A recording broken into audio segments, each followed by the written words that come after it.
La la la la la la la la la la la la la la la la. He- Hello there. I um just ignore that. I was trying to become a world famous opera singer. But anyways, hello there. My name is Hannibal the Ultimate, and thank you for watching the second episode to my new segment called "What is Hip Hop and Whatever Happened to It." Now, in this particular episode, we're going to talk about rap.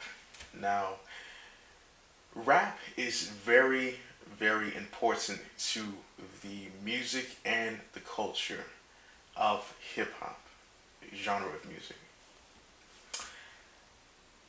It is so important, as a matter of fact, that it is one of the five main pillars. Now, just to recap from last episode, the five main pillars, I'll go ahead and say them again. First one is rap, like we're talking about here today. The second one is turntablism. The third one is breakdancing. Fourth one is graffiti. The fifth one is knowledge, my personal favorite. Now, you might ask yourself, what is rap? Keeping it very simple and plain, rap is a verb. It's an action. To rap is to rhythmically rhyme words, either a cappella or more commonly to a beat. Now, a beat is any sort of music. It could be made out of drums, it could be made out of string instruments, wind instruments, guitars.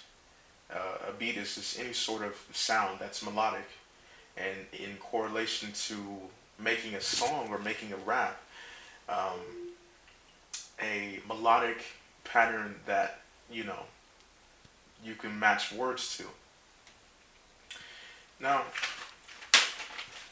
you might, some people, when you ask the question, what is rap? Some people will say, "Oh, that's a type of music," but that's not true. See, it is common belief that rap music is a correct phrase, but it's actually not a phrase at all. It's really called hip hop. Keep in mind the distinguishment between rap and hip hop. Rap is an action. It's a verb. It's something you do. And hip hop is the music. Whenever you hear someone rapping, it is hip hop music. There's no such thing as rap music. To give you an example, to make it a little bit easier for you to understand, if you're a little confused, respectfully, of course, um, look at hip hop dance. Now, why do you think they call it hip hop dance, but they don't call it rap dance? That's because rap is an action. Now, you can rap while you dance, but the specific style of dance is called hip hop dance. It's not called rap music. So why would you call it rap? I'm sorry, it's not called rap dance. So why would you call it rap music? That's incorrect. So we know about we know about rapping. We know how to rap. So the question is, what about the content of rap? What are you supposed to put into your rap? And now, basically, we all know, of course, you can rap about anything, topic-wise. Anything you want to rap about, whatever's in your heart, you can go ahead and rap about it. But how do you rap about it? That's the question we're going to be looking at today. And basically, the content of rap is rhetorical lyricism, or if you will, it's lyrical rhetoric. Now, let's break down those two words, lyricism and rhetoric. Rhetoric is essentially persuasive speech. I'm speaking to you, and if I'm trying to convince you to slap me in the face, I'm telling you about how it'll make you feel so good, and you need to slap me in the face. It's beneficial to you. It's for your health. This is all rhetoric. It's persuasive speech. Now let's analyze the second word. Remember, there are two words here: rhetoric and lyricism. Lyricism is an imaginative way or a figurative way to express your thoughts and your ideas. Now, keep in mind, your thoughts and ideas can be literally anything. One thing you must consider and realize is that whether it came from a rapper, whether it came from someone who doesn't rap, or someone like Jay-Z and has like 15 platinum albums and he's making a rap. It doesn't matter who is doing the rapping. All raps, all rap lyrics, hip hop lyrics start off as ideas and thoughts. Lyricism is just an imaginative way, a figurative way of manifesting those thoughts and ideas. Now, in the genre and the culture of hip hop, rap is very important, but there's so many rappers out there. How do you distinguish yourself as a better rapper or a greater rapper? Well, generally speaking, the more lyrical a rapper is, the greater he is. I'll give you an example. You can look at Notorious B.I.G., Christopher Wallace, considered one of the greatest rappers of all time. And that's primarily due to the way he was able to imagine and his figurativeness in his lyricism when he spoke or when he rapped, his rhetoric. And now we'll do a whole video about Notorious B.I.G. later, so that's just one example if you're familiar with who he is. If not, just stay tuned and we'll get to Notorious B.I.G. down the line. We'll have a whole video dedicated to him by himself. One of my favorite rappers. Now, in order to make your lyricism more imaginative and more figurative, rappers use what is known or what is called literary devices. Now, you're probably wondering to yourself, why is it a literary device? This is rap, right? This is hip hop. Hip hop has nothing to do with literary devices. Well, you're wrong. Hip hop and rap have everything to do with literary devices. It just so happens that any form of lyricism, generally speaking, now we're talking about art here. This is all art. When it comes to art, rules were meant to be broken and bent. But generally speaking, when it comes to lyricism, you're most likely going to have someone or the greater the lyricism is, you're going to literary devices, and you're going to use them and weave them together to make a rap. I will give you 3 examples of literary devices. The first example is diction. Now, diction is a lot of people would say that, oh, diction is just word choice. Well, diction is not necessarily only your word choice. It's the totality of your words in correlation to your mood and your tone when you're writing. Or, as in these videos, what is hip hop and what happened to it, we're talking about rap, not writing. So diction will be your word choice when you rap, and your tone, your mood when you rap.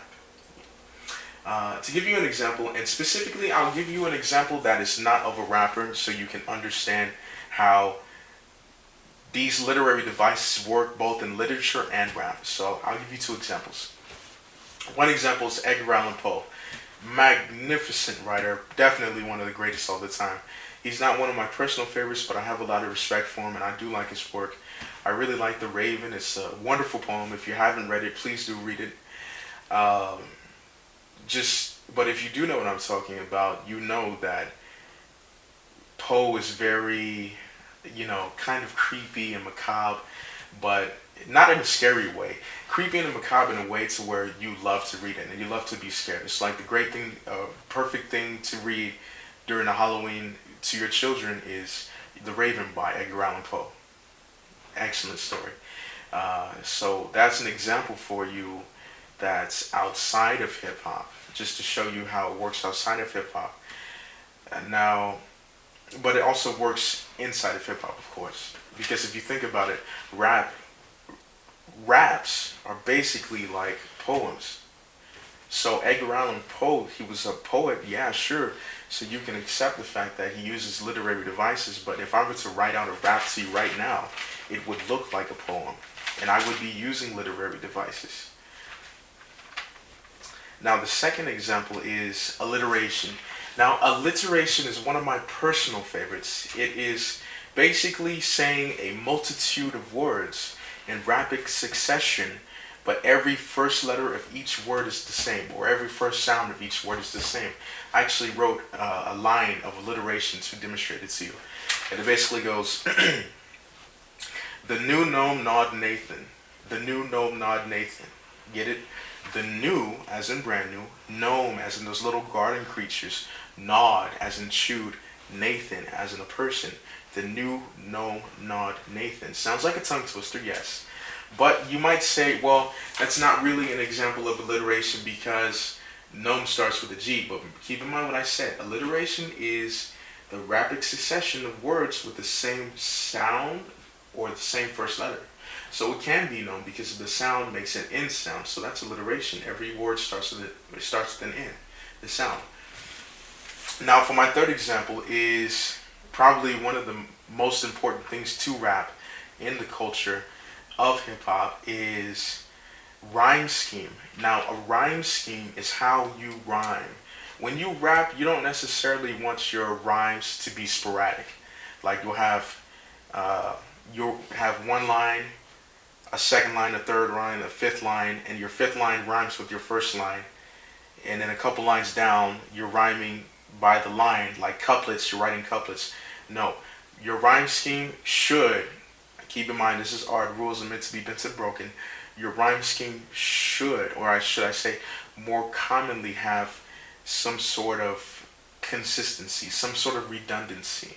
Like for instance, I'll give you an example that's outside of hip hop, just to show you that this is not specific to hip hop. I'll give you an example of Dr. Seuss.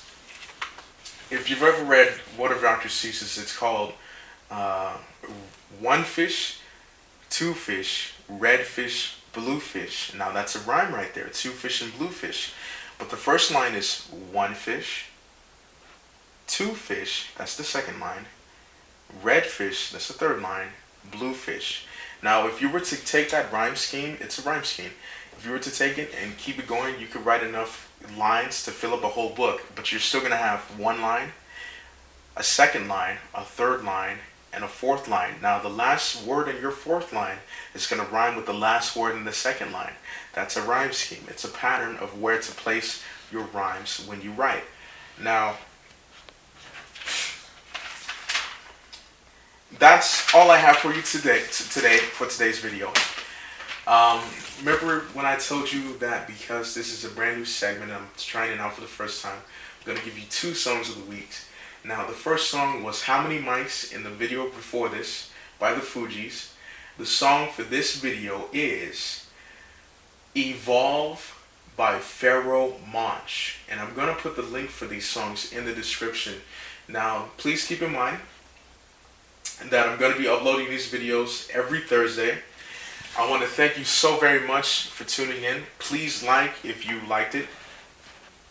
Of course, I always love comments, and please subscribe because I'm going to be uploading these videos every week on Thursday. And I want to thank you very much for joining me. As always, I'm your host, Hannibal the Ultimate. Thank you very much.